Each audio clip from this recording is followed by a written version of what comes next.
Richard and I used to be based in the San Francisco Bay Area. And in 2018, we started our digital nomad journey that lasted for around 2 years. We had visited Portugal before during our nomad times and liked it. Mhm. Portugal is now home. We also ended up starting Bordr. We figured, why don't we just come up with a more streamlined way of creating a NIF? Welcome to Global Professionals in Portugal. This is a show where I have conversations with business people here in Portugal from all over the world that have interesting stories to tell. And today's guests are Kathleen and Richard Lowe, the co-founders of Bordr. They have lived in Portugal for just over 4 years. They started out as digital nomads and started their own company. Kathleen and Richard, thank you so much for being on the show. Thanks for having Thanks us. for having us. Can you tell me a little bit about your journey to Portugal and how you ended up here? Richard and I used to be based in the San Francisco Bay Area. And in 2018, we started our digital nomad journey that lasted for around 2 years. So for those 2 years, we were traveling and working while running a web design agency that we had at the time. And in 2020, we wanted to find like a longer term base, and that's where Portugal came up. We learned about the Portugal D7 visa. We decided to apply for it. We had visited Portugal before during our nomad times and liked it. And so, yeah, we sent in our application, ended up moving here February 2020. And then COVID happened and we are still here. Portugal is now home. We also ended up starting Bordr. You chose Lisbon, right? Had you visited other parts of the country and picked Lisbon, or you just fell in love at first sight? We first came to Lisbon because our initial lease was in Lisbon. And so I think we were here for the first 8-ish months. And then it was during COVID. It was a funny time to move to a new country. Everything was basically shut down. And so at that point, we were just like, nothing's really going on in Lisbon. Why don't we explore the rest of the country? So we spent some time in the Algarve. We spent some time on the Silver Coast when we went to Porto.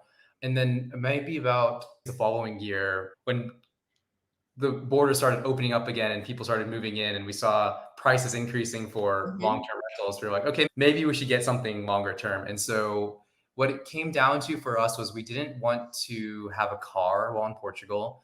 And so we felt like that we were limited to primarily Porto and Lisbon to like easily get around without a vehicle.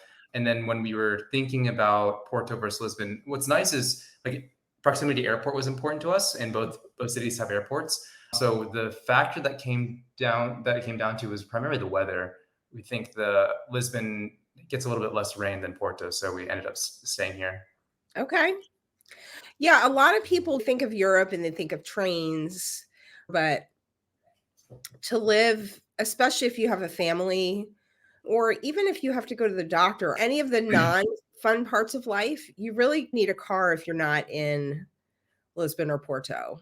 When we got rid of our cars, it was just like so liberating to not have to have a car. So we've been enjoying our continued car-free life here. That makes perfect sense. Okay, so you're in Lisbon. You guys are web developers. What got you going on your business, Bordr? It was through a personal pain. So we had gone through the D7 visa process ourselves. We worked with an agency to help us do it. And throughout the process, this seems a little bit more cumbersome than it needs to be. So specifically, getting a NIF seems to be unnecessarily difficult. You couldn't purchase it online at the time as well. This was during COVID, so tourists couldn't come here. And the consulates were already starting to require the NIF numbers, the NIF documents for the visa appointment. So then you had this situation where people needed a NIF, but they couldn't come to Portugal even to get it. And so we figured, why don't we just come up with a more streamlined way of creating a NIF? Not really thinking much more than that. We'll just do this one thing, and be a little side project, and then we'll move on and do other stuff. And because we had the web design experience, we were like, oh, spinning up a website for it will not be very difficult. So we can just give it a try and see how it goes. And also, I guess a little bit of a backstory, Richard and I have been working together for several years. And so we were always like experimenting and exploring new ideas. So this is one of those side projects that we were testing. From what I've known of entrepreneurs over the years, there's a moment when there's a problem to solve and they're like, I'm going to solve that one problem, and then it expands from there. That's what happened with us for sure. Okay. So you guys did streamline the niche process, and you were really the first ones who did that. And then you also streamlined the getting a bank account process, which is very painful for people to get a bank account here. We had launched the NIF product, and that was picking up. And then like a few months in, so many customers were messaging us saying, hey, the consulates are now not only requiring the NIF, they're also requiring bank accounts. Can you help us? And so Richard and I were like, how difficult can this be? We put up a wait list on our website. We'll just call the banks in Portugal and say that we have, a lot of American customers who need help opening bank accounts, and take it from there, which proved to be quite the task. We did encounter a lot of roadblocks, but I guess long story short, after a lot of persistence and some luck too, we were able to figure out how to open bank accounts for foreigners in Portugal. For a long time have been our two core products, but we've since expanded, added on services that help people who are moving to or living in Portugal. Yeah. Do you guys have a long-term vision for Bordr, or you're just going to keep growing as your client base has more demands? Yeah, I think it's more of the latter right now. We get requests for a lot of different types of services at the moment. The way that we offer services is pretty hands-on. So it takes some time for us to actually spin up a service, because we want to ensure that the quality is really good. So we have quite a big backlog of things that people want us to offer, which we're still working on.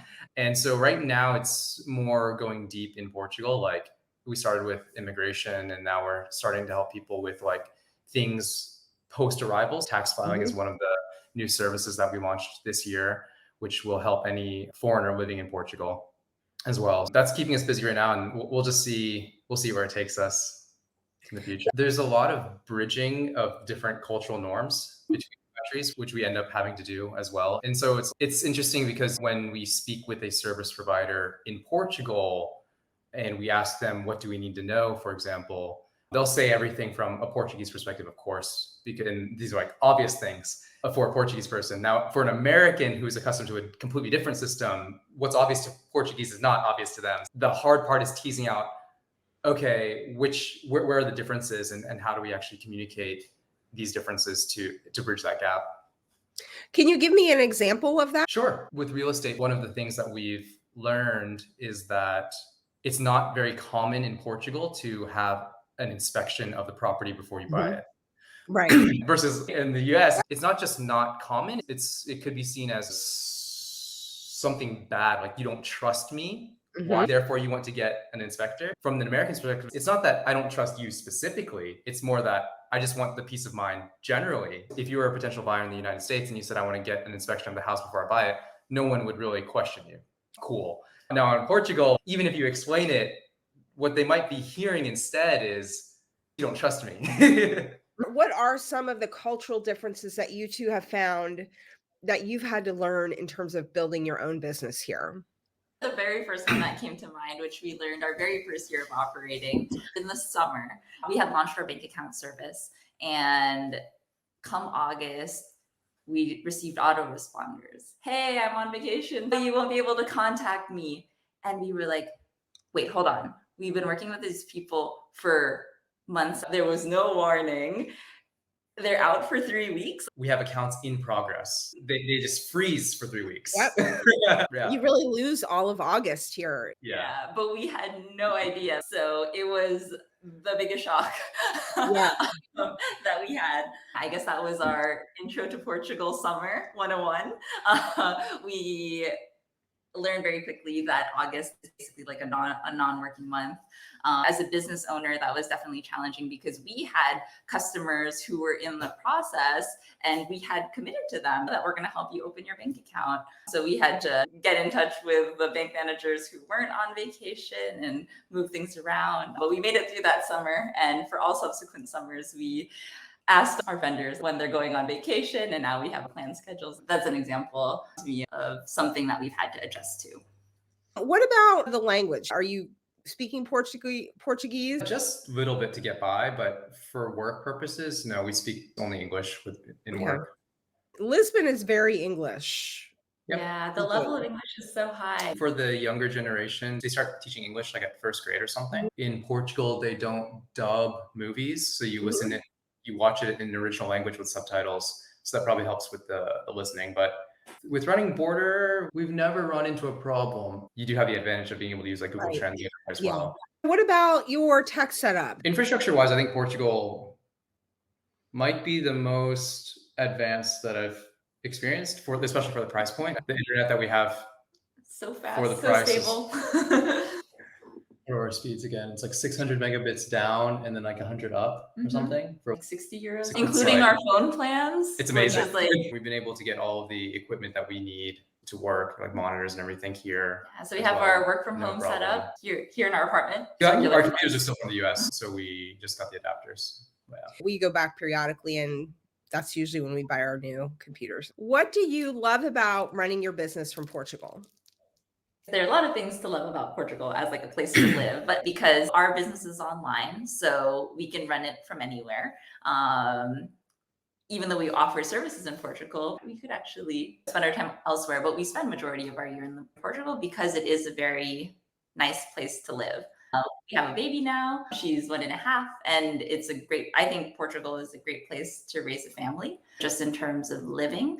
Portugal it's like very safe. It like checks all the boxes in our mind. It's safe, very family friendly. Mm-hmm. The weather is really good, has an international airport.